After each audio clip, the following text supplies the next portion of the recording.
کہ میرے امت میرے بندو سنو، میں نے تم ہی میں سے ایک کو بشر بنا کر پیدا کیا تمہارے درمیان،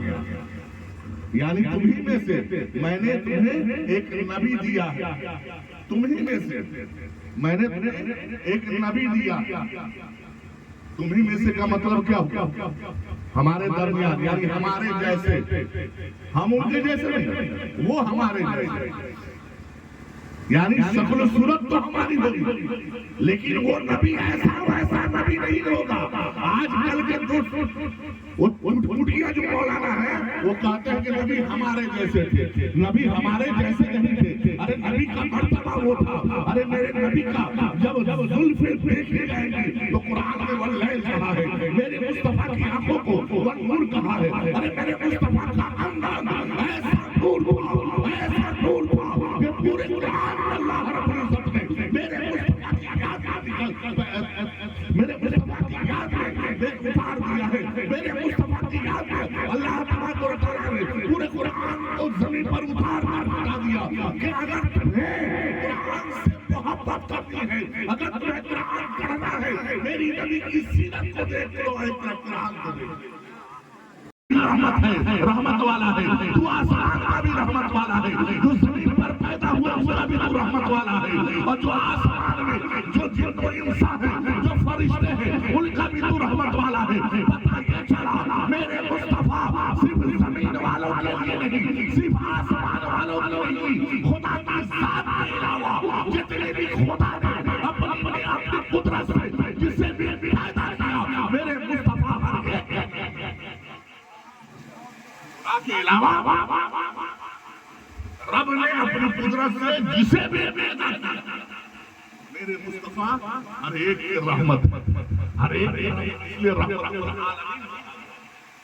عالمین کہا گیا، عالمین کا مطلب ہوتا ہے پوری جہان، زمین آسمان پورے جتنے بھی سب کے، اور اتنا ہی جس نبی کے بارے میں، لیکن میرا مصطفیٰ جب پیدا ہوا تب بھی یاد کر رہا تھا، اور جب دنیا میں تھا تب بھی یاد کر رہا تھا، جب دنیا سے پردہ کر دیا تب بھی یاد کر رہا تھا، جب حشر کے میدان میں اللہ رب العزت اپنے چاہو چلانے میں ہوگا تو بھی میرا مصطفیٰ ہمیں یاد کرتا ہوا نظر آئے۔ سبحان اللہ، سبحان اللہ۔ ہم ایسے نبی کے امتی، آئرو غیرو کے نہیں، ہر دنیا میں جو ٹھیکیدار ہوتے ہیں ایسے 1,24,000 دیش انبیاء کرام آئے، سب نے اپنے دین کو پھیلایا، لیکن جب میرے مصطفیٰ کی باری آئی، میرے مصطفیٰ جب تشریف لائے تو اللہ رب العزت نے کہا میرے نبی میں نے جتنے نبیوں کو پیدا کیا ہے میں نے سب کا تجھے سردار بنا دیا۔ کیا کہا؟ سب کا مالک ہے، سب کا باپ ہے، سب ہے، اس لیے میرا مصطفیٰ یتیم نہیں ہو سکتا۔ یہ دنیا ہے جو باپ مر جائے تو یتیم کہہ دیتی ہے، ماں مر جائے تو یتیم کہہ دیتی ہے، لیکن میرا مصطفیٰ کل بھی مالک تھا، آج بھی مالک ہے، اور صبح قیامت تک میرا مصطفیٰ ہی مالک ہے۔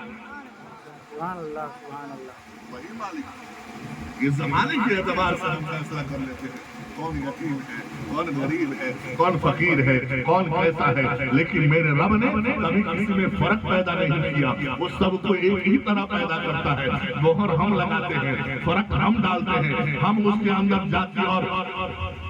دنیاوی اعتبار سے ہم اس میں دوسرے کو فرق ڈال کر ایک دوسرے سے کہتے ہیں فلانا ایسا ہے، فلانا ویسا ہے، لیکن اتہاس اٹھا کر دیکھو، ایک ہندو دھرم میں پیدا ہونے والا بچہ ہو یا کسی مسلم گھرانے میں پیدا ہونے والا بچہ ہو، کسی کے اندر کوئی ٹھپا نہیں ہوتا۔ حضرت آمنہ کہتے ہیں کہ جب مصطفیٰ کی ولادت ہوئی، جب مصطفیٰ کی پیدائش ہوئی، جب مصطفیٰ پیدا ہوئے تو ہمیں ذرہ برابر بھی احساس نہیں ہوا کہ مصطفیٰ پیدا کہ میرا گھر چراغوں سے نہیں میرے مصطفیٰ کی روشنی سے پورا جگمگا رہا تھا۔ اور اتنا ہی نہیں، حضرت آمنہ آگے ارشاد فرماتی ہے، ارے جب میرے بیٹے حضرت مصطفیٰ حضرت احمد بن کی پیدائش ہوئی تو میں کیا دیکھتی ہوں کہ سر سجدے میں ہے، اور سجدے ہی نہیں، سجدے میں رکھ کر رب حبلی امتی کر رہے ہیں، رب حبلی امتی کر رہے ہیں۔ حضرت عائشہ ارشاد فرماتی ہے اس وقت بھی میرا بیٹا محمد ابن عبداللہ اپنی امتیوں کو یاد کر رہا ہے۔ میرا امتی کہاں ہے جو میری سنتوں پہ عمل کیا کرتا تھا؟ وہ میرا امتی کہاں ہے جسے میں سیراب کرتا ہوں اور جنت کا پروانہ۔ اس طرح نبی سے محبت ہوا۔ اب سنیے، ابھی تو میں دیکھ رہا تھا کتنا پاور ہے آپ کے اندر۔